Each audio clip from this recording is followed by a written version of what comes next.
Giannis' season didn't end as hoped for. Our Shams Charania reported the All-Star was open to take his talents elsewhere for the first time in his 12-year career with the Milwaukee Bucks, but is yet to demand a trade. Here's Shams with the latest on Giannis. There's a difference between being open-minded and, from what I'm told, exploring other options, actively exploring other options. There's a difference between doing that and asking for a trade. He's in the process of figuring out exactly what he wants to do. I need to break that down. There's a difference between being open-minded and actually exploring other options. Yep. You're so Vegas, but you're so Philly at the same time. But in much a Vegas movie as in my mind, you're from Vegas. Stephen A., what's one word you would use to describe Giannis' career if he doesn't win another title? Underachiever. Underachiever. I'm gonna tell you why. It's one of the greatest players to ever play the game. Over the last 4 years, minimum 200 games, Giannis, second in the league, 30.4 points per game. Fifth in the league, 11.7 rebounds per game. Fifth among qualifiers at 58% from the field. And 9 All-NBA selections in his career, 9 All-Star selections, and top 10 finishes in league MVP voting 9 times. And he has more of that than postseason series wins. I'm saying that you don't look at somebody that dominant, that fantastic, with that kind of fire in his belly to compete on a night in, night out basis, and all you have is one championship to show for it. He's got 1 playoff series win in the last 4 years. Ain't his fault. He's hurt a couple of times. Right. Got upset by Miami, Jimmy Butler and the crew. Jimmy and them gave it to him, no doubt. But this year, Damian Lillard goes down, you lose to Indiana. We understand all of that. But to know Giannis, his career, his accomplishments, his cachet, and to say 1 championship, no. You definitely expect more than that. UD? I'm gonna say the loyal. one word you would say? And I'm gonna say loyal. Loyal for me, because the only way Giannis doesn't get another championship is if he stays in Milwaukee. Yeah. If he decides to make a move and put himself in a position to go to a team to win a championship, based on everything you said, all the accolades, still an MVP, still a defensive player of the year, still in his prime, first team all defense, all those things you say, if he goes to a team, I damn near won't book Giannis for a championship. But you're also talking to a guy who spent 20 years for one team, sacrificed money, sacrificed minutes, probably sacrificed, what my career could have been if I would have just played for most of that time. So you're talking to a guy who was willing to sacrifice those things to be in the city, to be comfortable, have your mental health, peace, and all those different things. So I'm never going to question that from Giannis, but the word I'm going to say is loyalty, because the only way this man don't win another championship is if he decides to stay in Milwaukee. And I'm not going to question that, because I decided to stay in Miami for 20 years. In the last 7, I ain't even getting no minutes, Stephen A. Well, I will say this. I know exactly where you're going. I mean, when you talk about peace and tranquility and all those different things, Miami definitely does. Yeah, I thought you were going to actually say something different, but no.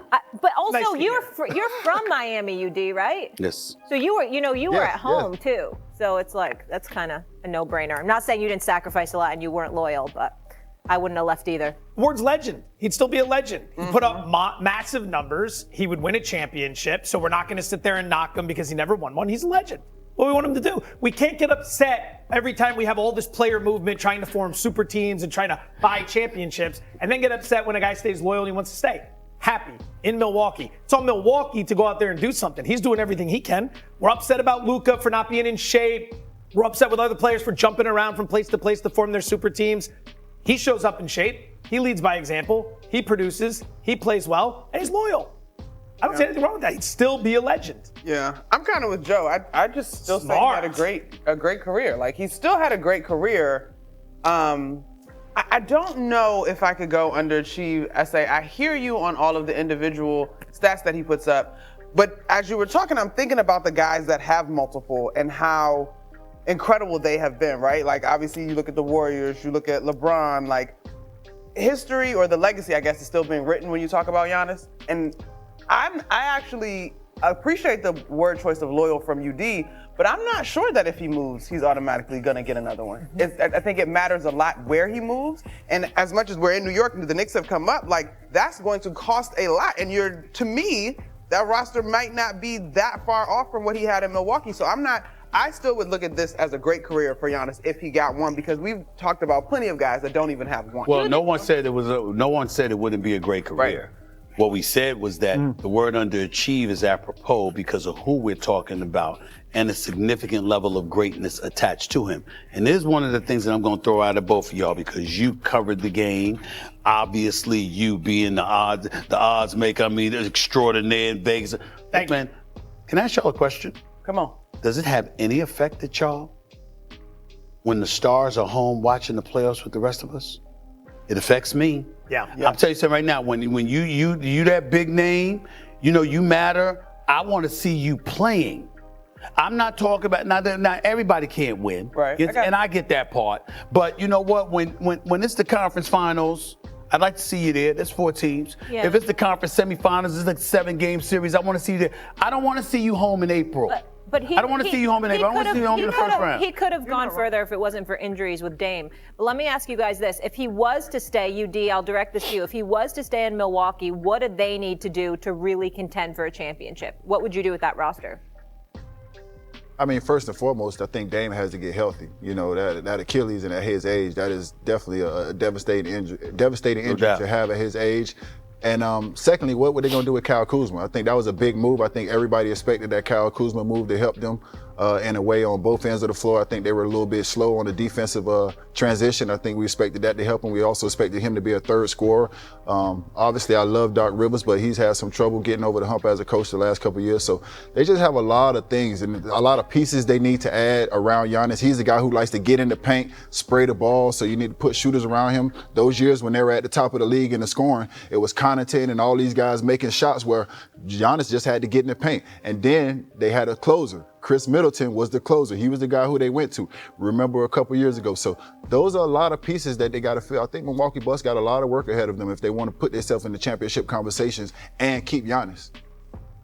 Problem is they're lacking the asset. That's right. Lacking the asset. That's right. Not a whole lot you can do. If he stays and he stays loyal, it's great that he's loyal and he's there for the rebuild. They did listen to him a couple years ago with the Lillard move. He wanted them to be contenders. They made an aggressive move for Lillard. If it's not working out, I kind of dig the fact that I'm not saying he takes responsibility for it, but it's not like he's pushing the organization to do something. They do it. It doesn't work. He just washes his hands of it and leaves them high and dry. I like the fact that they've done everything they could to try to appease him. So props to the organization for doing so. But they're bereft of the assets necessary in order to really, really improve their team. And as a result, when you look at it from that standpoint, you just got to look at him and ask yourself again, do you want to be him? I'm going to say the same thing about Kevin Durant and other people, even though Kevin Durant's got 2 chips, okay? And he's been deep into the playoffs many, many times over his career. But you still salivate when you see a star. You don't want them home in the first round. Of course not, but Stephen A., do you really think it's a guarantee if he leaves, he wins the championship somewhere else? Because even you brought up KD, even look at that. We thought, all these different situations, Brooklyn would have panned out. We thought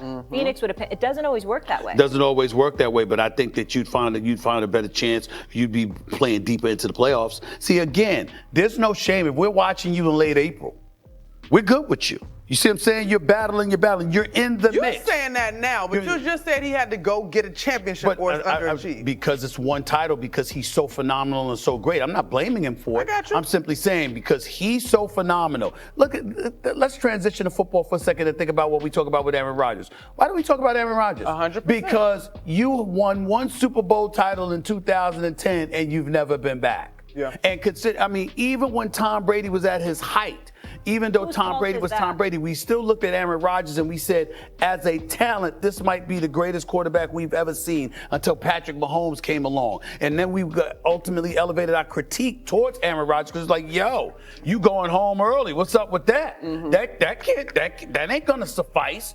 Well, it's applicable to Giannis or anybody else. When you're that great, a level of great achievement is expected to come along with it. That's all. And it's not, I don't think it's his fault at all. I get it. If he leaves, the upside of competing for another championship is there. But if he leaves and he fails, the reputation takes a... So since our front office insider, Bobby Marks, is in studio, why don't we do a little on your marks, get set, go. I'm going to throw out a topic. Bobby's going to give us the latest on this team, and we're going to start with the Golden State Warriors. Okay, that is what Steph said. Bobby, have the Warriors done enough here for this season? What can they do to continue to maximize around Steph Curry? Well, all eyes are going to be on Lauri Markkanen, who is renegotiation and extension eligible on August 6th.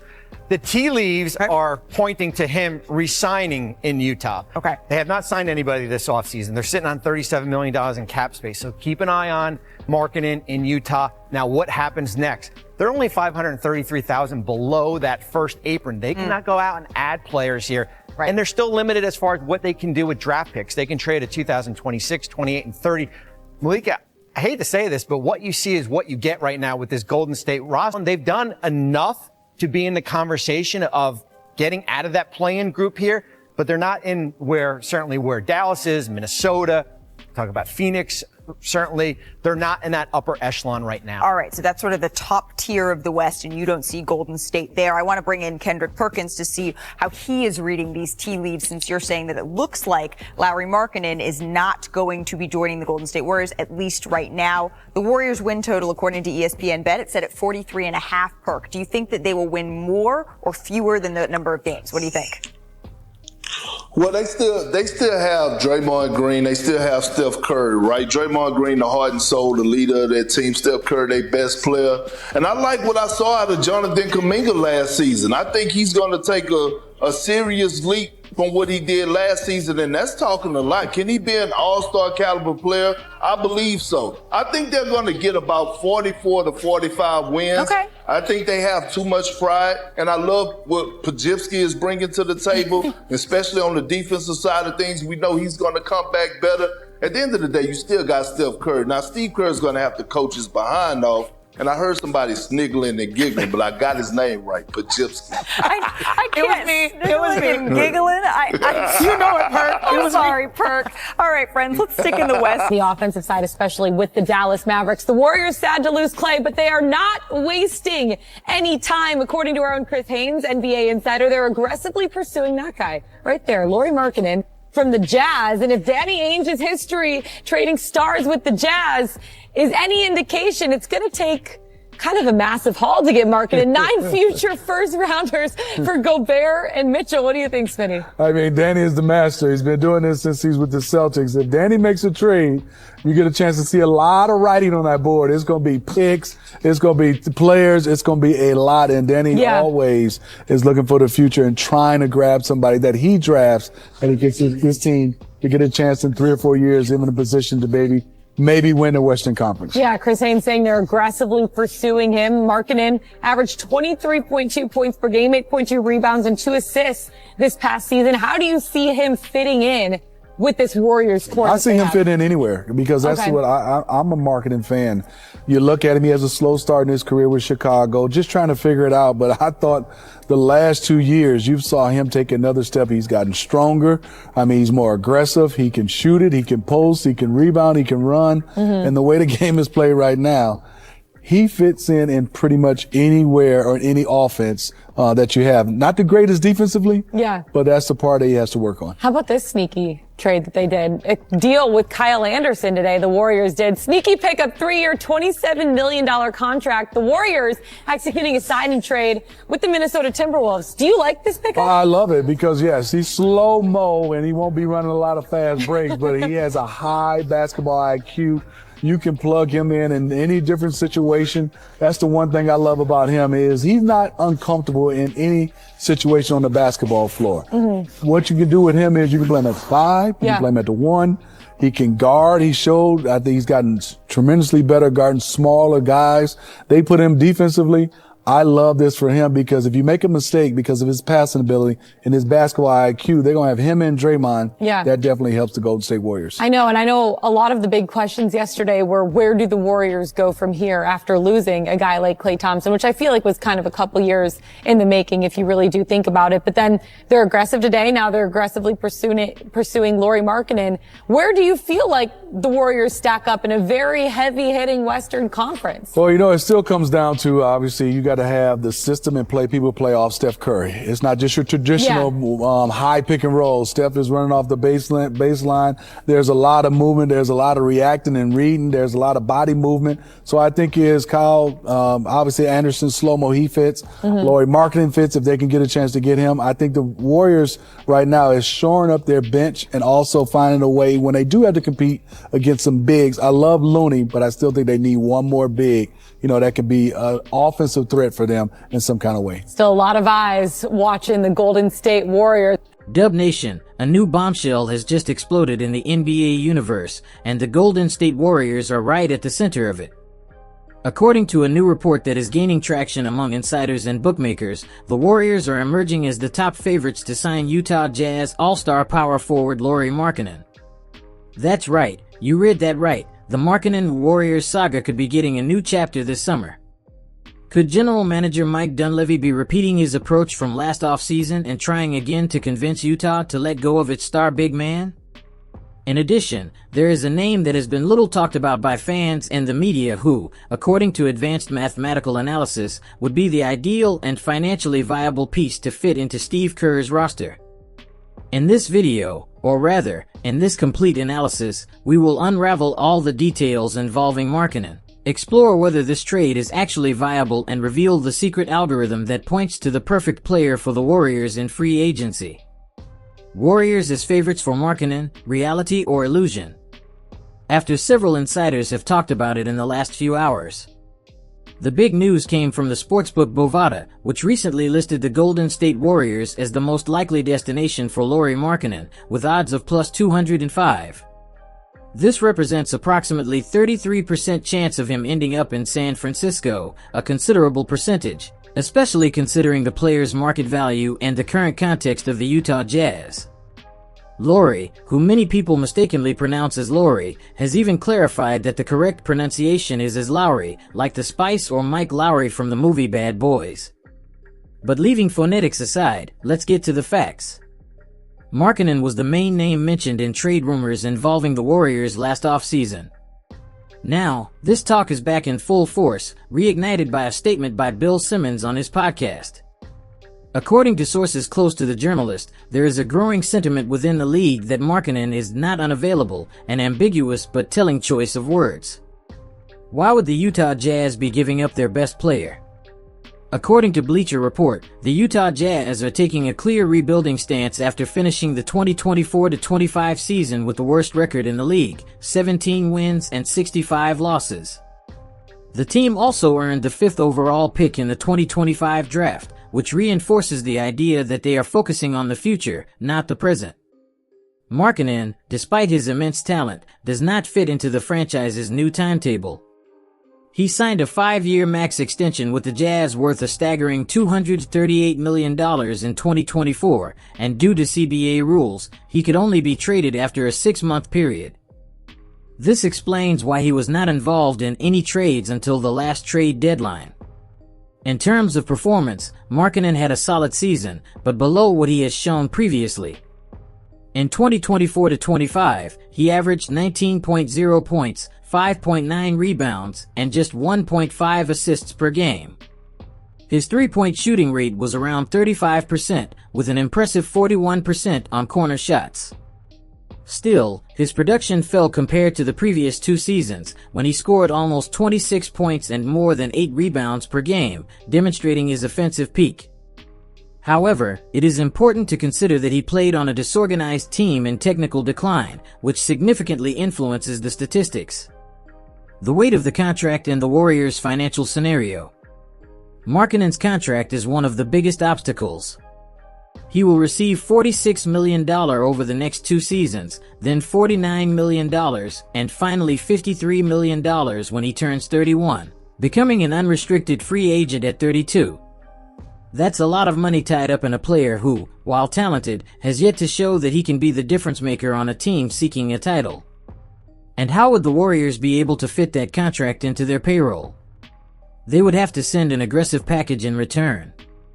One possibility would be a sign-and trade involving Jonathan Kuminga, but it's worth remembering that, according to the new CBA rules, the value of Kuminga's contract would be lower than the value he signed, which complicates the equation. To reach $46 million, the franchise would have to add names like Draymond Green, Brandon Podziemski, or even use an $8 million trade exception, which still wouldn't solve everything. Kuminga, at just 22 years old and with great potential, would fit perfectly into the Utah Jazz's timeline. But the cost of adding draft picks and giving up a young up-and-coming player for a player with an inconsistent winning record may be too high a price for Golden State. The science behind the right choice, cosine similarity. Now, let's get to the most intriguing point of this debate, the advanced mathematics applied to the search for the ideal reinforcement. Few people talk about it, but the concept of cosine similarity, widely used in data science, has been adopted by NBA analytics departments to compare playing styles between players. In simple terms, it measures how similar two vectors, players, in this case, are to each other. A value close to 1 means that they have similar characteristics, close to 0 indicates marked differences, negative, almost opposites. Using this tool, analysts at Gold-Blooded News looked for profiles of players who reproduce the ideal style of the modern center for Steve Kerr's system, someone who spaces the court, protects the rim, knows how to pass, has good defensive index, and who does not compromise offensive spacing. Perfect targets according to mathematics, Brook Lopez, Nas Reed, and Guerschon Yabusele? There has been a lot of talk about Brook Lopez and Nas Reed, who fit this mold perfectly. Both are versatile, with good defensive presence, long-range shooting, and postseason experience. But a surprising name has emerged as a viable and little-talked-about alternative, Guerschon Yabusele. Currently with the Philadelphia 76ers, Yabusele gained notoriety by winning the silver medal at the Tokyo Olympics with the French national team and even performed an iconic dunk over LeBron James.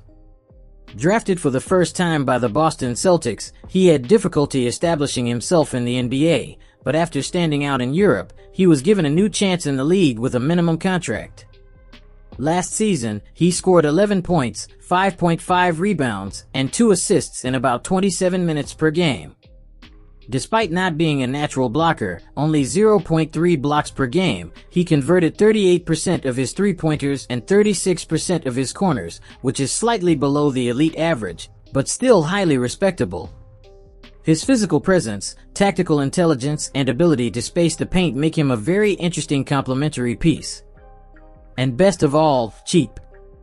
Yabusele could be signed using the biannual exception for $5.1 million, a bargain in the current market.